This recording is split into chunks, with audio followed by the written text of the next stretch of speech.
కొత్త సంవత్సరంలో గ్రామాల అభివృద్ధికి సంకల్పం తీసుకోవాలని ముఖ్యమంత్రి చంద్రబాబు నాయుడు పిలుపునిచ్చారు. అధికారులు, ప్రజా ప్రతినిధులు సమన్వయంతో పనిచేస్తూ ప్రజల్ని భాగస్వాముల్ని చేయాలని సూచించారు. అందరిలోనూ నాది అనే భావనను పెంపొందిస్తే ప్రగతి సాధన సాధ్యమవుతుందన్నారు. అధికారులు, ప్రజా ప్రతినిధులతో టెలికాన్ఫరెన్స్ నిర్వహించిన సీఎం గత ఏడాది సాధించిన ప్రగతిని సమీక్షించుకుని కొత్త లక్ష్యాలకు అనుగుణంగా కార్యాచరణ రూపొందించుకోవాలని నిర్దేశించారు. అందరి భాగస్వామ్యంతో ప్రగతి సాధించే గ్రామాలకు స్టార్ రేటింగ్ ఇస్తామని చెప్పారు.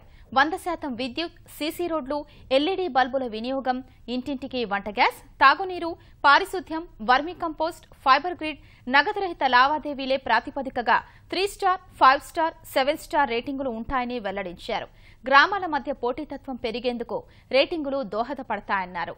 విద్యుత్, ఉపాధి హామీ, ఆధార్ అనుసంధానం, నీటి నిర్వహణలో 2016కు గాను మన రాష్ట్రానికి జాతీయ స్థాయి అవార్డులు వచ్చాయన్న చంద్రబాబు 2017లో మరిన్ని జాతీయ, అంతర్జాతీయ పురస్కారాలు సాధించారని ఆకాంక్షించారు.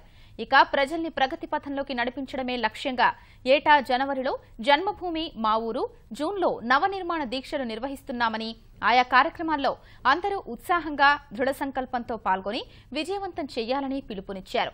జన్మభూమి గ్రామ సభల్లో రేషన్ కార్డులు, పింఛన్లు, పెట్టుబడి రాయితీ, చంద్రన్న బీమా, చంద్రన్న కానుకలు సక్రమంగా పంపిణీ చేయాలని అధికారుల్ని ఆదేశించారు. ఇందులో ఎలాంటి అక్రమాలకు తావివ్వరాదని సీఎం స్పష్టం చేశారు. అన్ని గ్రామాల్లో సమస్యల పరిష్కార నివేదికలు చదివి వినిపించాలని, సాధించిన అభివృద్ధిని సూచిస్తూ బోర్డులు ఏర్పాటు చేయాలని సూచించారు. కుటుంబ వికాసంతోనే సమాజ వికాసం సాధ్యమని, ఆ విషయంలో ప్రజల్ని చైతన్యపరచాలని అన్నారు.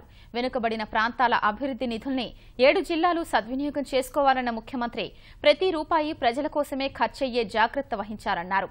2016కు సంతోషంగా వీడ్కోలు పలికి కొత్త ఏడాది 2017ను ఆనందంగా స్వాగతిద్దామన్న చంద్రబాబు నూతన సంవత్సరం, సంక్రాంతి పండుగల్ని గ్రామాల్లో వేడుకగా జరుపుకునేలా చూడాలని నిర్దేశించారు.